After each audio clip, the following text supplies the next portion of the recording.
Tuhan bersamamu dan bersama rohmu. Inilah Injil suci menurut Lukas.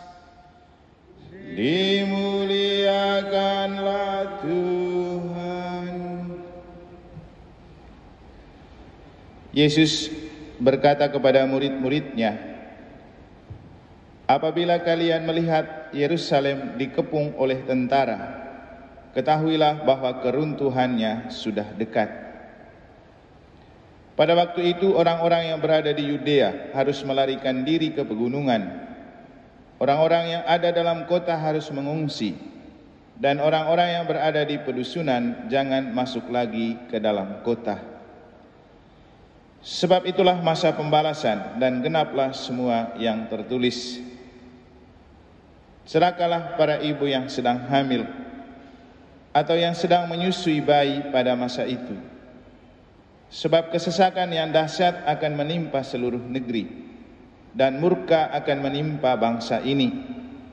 Mereka akan tewas oleh mata pedang dan diangkut sebagai tawanan ke segala bangsa. Yerusalem akan diinjak-injak oleh bangsa-bangsa yang tidak mengenal Allah, sampai genaplah zaman bangsa-bangsa itu. Dan akan tampaklah tanda-tanda pada matahari, bulan, dan bintang-bintang. Bangsa-bangsa di bumi akan ketakutan dan bingung menghadapi deru dan gelora laut. Orang akan mati ketakutan karena cemas, berhubung dengan segala sesuatu yang menimpa bumi ini, karena kuasa-kuasa langit bergoncangan. Pada waktu itu, orang akan melihat Anak Manusia datang dalam awan dengan segala kekuasaan dan kemuliaannya. Apabila semuanya itu mulai terjadi, bangkitlah dan angkatlah mukamu, sebab penyelamatanmu sudah dekat.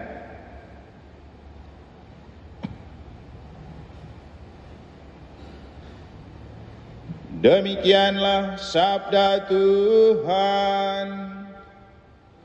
Terpujilah Kristus.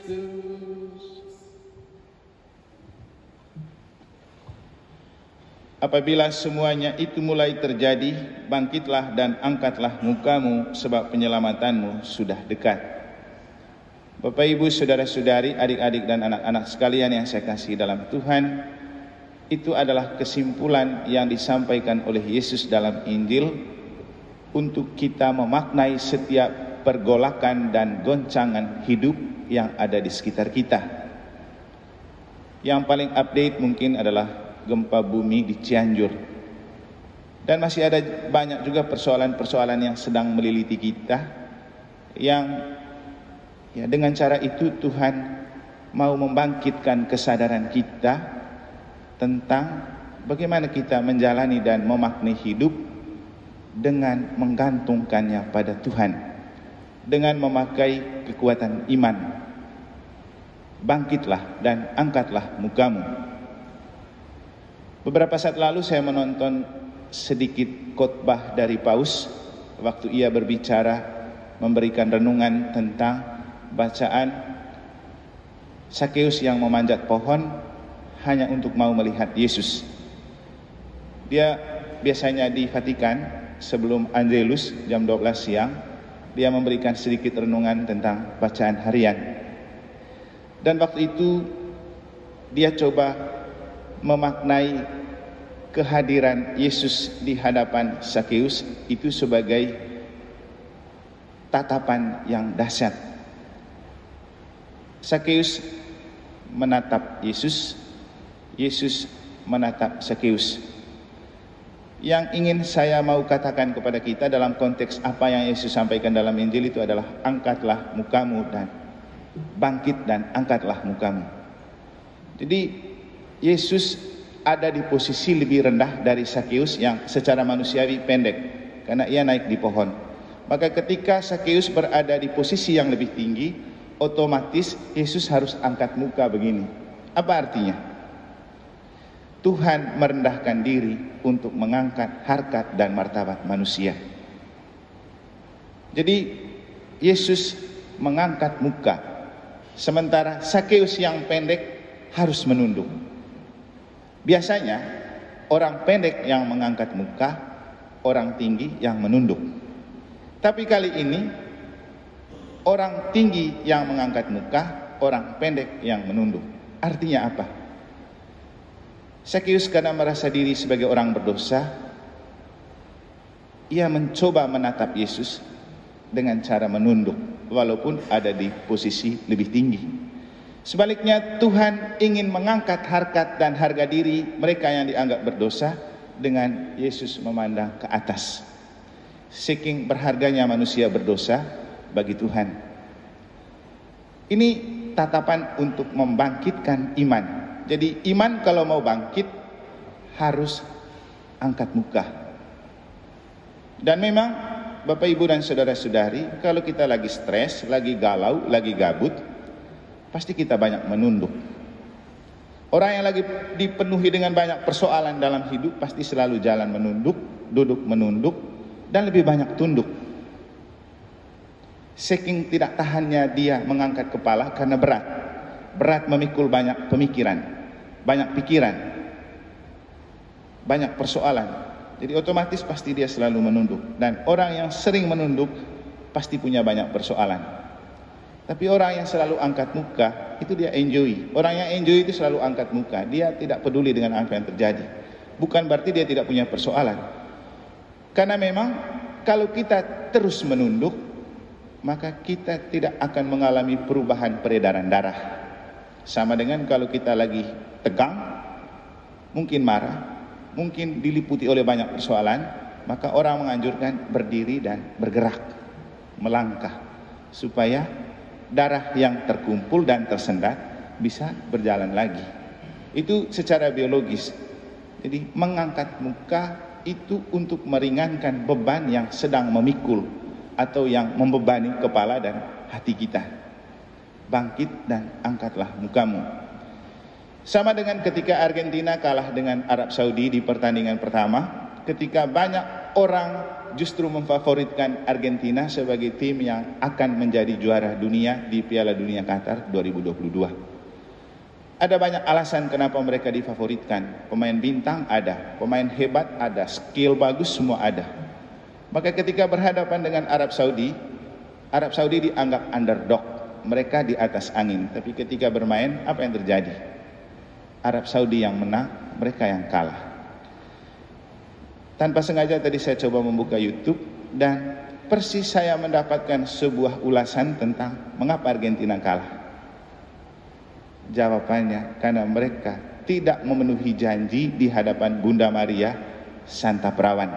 Karena waktu mereka mengikuti Piala Dunia tahun 84 yang kemudian mereka menjadi juara, ketika mereka pergi latihan di sebuah tempat yang agak tinggi, di situ ada tempat ziarah dan orang-orang di kampung itu pada berdevosi kepada Bunda Maria Santa Perawan. Lalu mereka coba mampir dan berdoa di sana dan mereka berjanji akan menghormati Santa Perawan Maria kalau mereka juara. Akhirnya mereka juara waktu itu. Kemudian mereka kirim duplikat saja ke kampung di mana mereka berjanji dengan Bunda Maria. Setelah itu mereka sampai ke babak final lalu tidak bisa juara lagi sampai sekarang. Lalu sekarang mereka kalah dengan Arab Saudi. Orang bilang karena mereka tidak memenuhi janji kepada Bunda Maria. Sebenarnya mereka sudah pernah melakukan janji itu beberapa tahun lalu waktu Piala Dunia 2018. Tapi yang orang mau katakan, mereka tidak bermain dengan hati yang punya iman. Saya rasa ini benar. Beda dengan Arab Saudi, sedikit-sedikit sujud. Jadi kadang di komentar di medsos itu ada yang mengatakan Arab Saudi menang karena rajin bersujud. Nah, memang mereka rajin bersujud. Beda dengan Argentina yang penuh dengan orang Katolik, tapi pada angkuh-angkuh karena memiliki skill yang hebat. Kan rata-rata Katolik semua itu Argentina. Dan memang yang terjadi, mereka kalah dengan keangkuhan, kesombongan, dan menganggap remeh orang lain. Dan saya senang dengan komentar itu. Mereka tidak memakai iman untuk bermain. Tidak bermain dengan hati. Saya rasa ini benar. Mereka sepakat untuk bangkit, angkat muka. Karena kalau mau bangkit itu angkat muka. Tapi walaupun bangkit dan angkat muka tanpa kesadaran beriman, itu juga sama juga bohong. Kenapa? Kita boleh hebat, punya skill bagus, punya profesionalitas tinggi, pokoknya kemampuan hebat, tapi kalau Tuhan tidak merestui, kita mau apa? Itu hal yang perlu kita sadari. Kita boleh hebat, punya skill hebat, punya kemampuan hebat, secara finansial oke, tapi kalau Tuhan tidak merestui, kita mau apa? Jadi iman itu sangat penting untuk membangkitkan dan mengangkat kembali kepala kita ketika diterpa oleh macam-macam hal yang kemudian menjebak kita dalam sebuah kondisi kita terkapar, kita terhimpit, kita tersesat, kita galau, kita gabut, yang oleh Yesus dilukiskan. Hal-hal itu akan menciptakan kecemasan yang berlebihan di dalam diri kita. Dan memang bahaya terbesar di dalam diri adalah ketika kita hidup dalam kecemasan tinggi. Tidak akan pernah bahagia kalau kita hidup dalam kecemasan, karena kita hidup dalam ketakutan. Jangan sampai akan terjadi begini, akan terjadi begitu. Dan itu sangat merusak mood dan kebahagiaan di dalam diri. Nah, pertanyaannya, ketika kita diliputi oleh kegabutan, kegalauan, atau situasi dan kondisi yang membuat kita cemas berlebihan, apa yang harus kita buat? Lagi-lagi kata Yesus, teguhkanlah hatimu, teguhkan iman di hatimu. Dan cara terbaik untuk meneguhkan iman di hati, atau cara terbaik untuk kita tetap eksis dan mampu menghadapi dan melampaui setiap kenyataan yang sulit dan mencemaskan, salah satunya adalah misa, Ekaristi. Ingat dalam bacaan pertama, ketika malaikat berbicara tentang keruntuhan Babel, di bagian terakhir dia menulis sebuah surat yang bunyinya seperti begini. Tuliskanlah, berbahagialah mereka yang diundang ke perjamuan nikah anak domba. Dan itu juga kemudian dipakai dalam referen Mazmur. Berbahagialah mereka yang diundang ke perjamuan nikah anak domba. Di mana itu perjamuan nikah anak domba? Misa. Sebelum menerima komuni, kepada kita diungkapkan kata-kata ini. Lihatlah anak domba Allah, lihatlah dia yang menghapus dosa dunia. Berbahagialah saudara-saudari yang diundang ke perjamuan anak domba. Jadi kita ikut misa untuk bahagia.